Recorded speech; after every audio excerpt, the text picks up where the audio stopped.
Hello అండి, అందరికీ నమస్తే. నేనైతే మజ్జిగ చారు చేస్తున్నాను.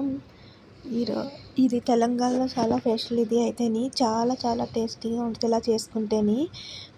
రోజు చేసుకునే మజ్జిగ చారులా కాకుండా కొంచెం డిఫరెన్స్గా చేసుకోవాలి. నేనైతే కుక్కర్ తీసుకున్నాను. దాంట్లో పెద్ద కప్పు చోటి మజ్జిగ తీసుకున్నాను. గట్టి పెరుగులాడ తీసుకోవాలి.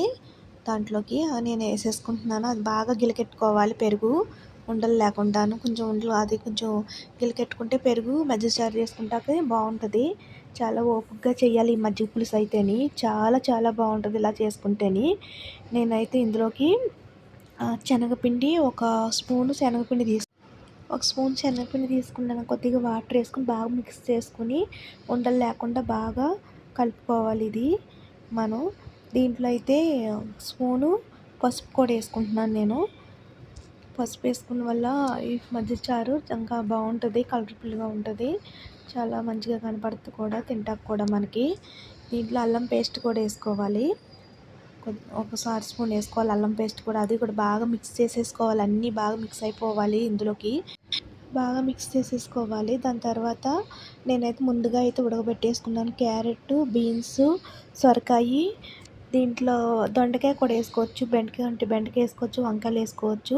సరిపడినంత వాటర్ వేసుకోవాలి. బాగా ఇది అన్నీ మిక్స్ చేసుకోవాలి. దాంట్లో కాస్తంత కొత్తిమీర, తురుముకున్న కొత్తిమీర కూడా వేసేసుకోవాలి ఇందులోకి. బాగా అది కూడా బాగా కలిపేసుకోవాలి. అన్నీ మిక్స్ చేసేసుకోవాలి. దాంట్లో రుచికి సరిపడినంత సాల్ట్ కూడా వేసుకోవాలి. ఇలాగ దీంట్లోని నేను ఇదేంటంటారు ఆలుగడ్డ కూడా వేసుకోవాలి. మీ ఇష్టం, ఆలుగడ్డ వేసుకుంటే వేసుకోవచ్చు. నేనైతే ఆలుగడ్డ కూడా వేసుకున్నాను. ఇలాగ అన్ని కూరగాయలు వేసి చేసుకుంటే చాలా టేస్టీగా ఉంటుంది, బాగుంటుంది. ఇలా చేసుకుంటే మజ్జిగ చారు అయితేని కొంచెం డిఫరెన్స్గా ఉంటుంది, చాలా చాలా బాగుంటుంది. ఇలా చేసుకున్న మజ్జిగ చారుతో చాలా ఓపికగా చేయాలి. దీంట్లో ఒక టమాటా కూడా చిన్నగా తురుముకున్న టమాటా కూడా వేసుకోవాలి. ఒక మినిమం ఒక అరగంట పడుతుంది. ఇలాగా సిమ్లో పెట్టుకుని బాగా తిప్పుతూ ఉండాలి. మజ్జిగ పులుసు ఇరిగిపోతుంది. ఇది పొయ్యి మీద చేసుకోవాలి. ఇలా స్టవ్ మీద సిమ్లో పెట్టుకుని బాగా ఫుల్గా పెట్టేసుకోకూడదు. సిమ్లో పెట్టి బాగా తిప్పుతూ ఉండాలి. ఎంత ఓపికగా చాలా ఓపికగా చేయాలి ఈ మజ్జిగ చారు అయితేని.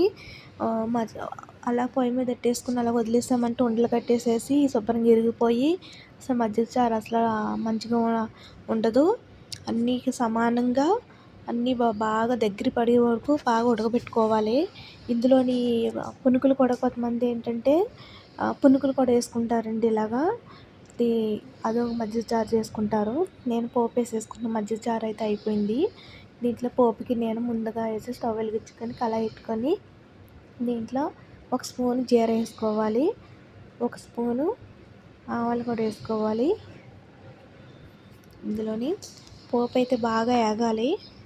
దీంట్లో ఒక 5-6 గ్రీన్ చిల్లీ కూడా వేసుకోవాలి. ఇందులోకి గ్రీన్ చిల్లీ ముందు వేసేసుకోకూడదు, తాలింపులు వేసుకోవాలి. గ్రీన్ చిల్లీ ముందు వేసుకుంటే టేస్ట్ బాగోదు. ఇందులోకి అయితేని బాగా వేగనివ్వాలి ఇవన్నీని. దాంట్లోని పోపు అయితే ఎంత బాగా వేగితే అంత బాగుంటుంది, ఇంకా రుచిగా అవుతుంది మజ్జిగ చారు అయితేని. ఇలా చేసుకుంటేనే చాలా చాలా బాగుంటుంది. ఇలా ఇడ్లీలో కూడా వేసుకుంటే బాగుంటుంది మజ్జిగ చారు అయితేని. రైస్లోకి అది చాలా బాగుంటుంది, కిచిడీలో కూడా బాగుంటుంది. కొద్దిగా కాస్తంత ఇంగువ కూడా వేసుకోవాలి. ఇంగువ వేసుకున్న వాళ్ళు ఇంకా టేస్టీగా ఉంటుంది. దీంట్లో కరివేపాకు, కొత్తిమీర కూడా వేసుకోవాలి. ఒక 2 రెబ్బలు కరివేపాకు కూడా వేసుకోవాలండి ఇందులోకి. పోపు బాగా వేగనివ్వాలి. మంచిగా అందంగా మంచి రంగు వచ్చే వరకు వేగనివ్వాలి. సిమ్లో పెట్టి వేగనివ్వాలి. ఈ చారు అయితే చాలా ఓపికగా చేసుకోవాలి. ఇది పోపు అయితే వేసేసుకుంటున్నాను దాంట్లోకి, చారులోకి. అన్నీ వేసేసుకున్నాను కదా. చూడండి ఎంత బాగా దగ్గరగా వచ్చిందో మజ్జిగ చారు అయితేని. ఇరిగిపోకుండా వచ్చింది చూసారు కదా. ఇదైతే చాలా ఓపికగా చేసుకోవాలి. చాలా చాలా టేస్టీగా ఉంటుంది, చాలా బాగుంటుంది. పెద్దవాళ్ళకి కూడా బాగా నచ్చుతుంది.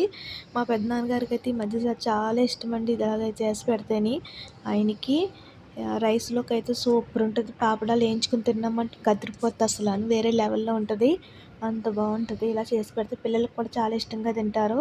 క్యారెట్, బీన్స్ అన్నీ ఇలా మిక్స్ చేసి వేసేసుకుంటేని. బాయ్ అండి.